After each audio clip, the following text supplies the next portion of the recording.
যুব শ্রেষ্ঠ মহাওলি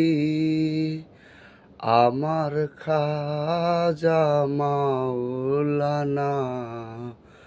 ওনার প্রতিষ্ঠিত জাকের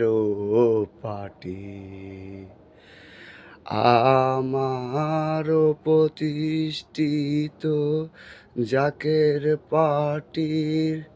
নায়েবে যে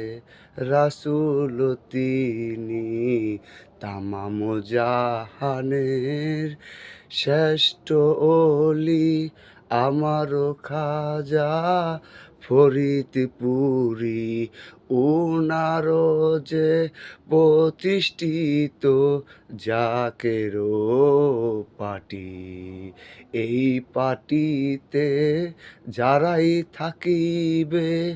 আল্লাহর গজব থেকে তারাই বাঁচিবে এই পাটিতে যারা থাকিবে তারা আল্লাহর গজব থেকে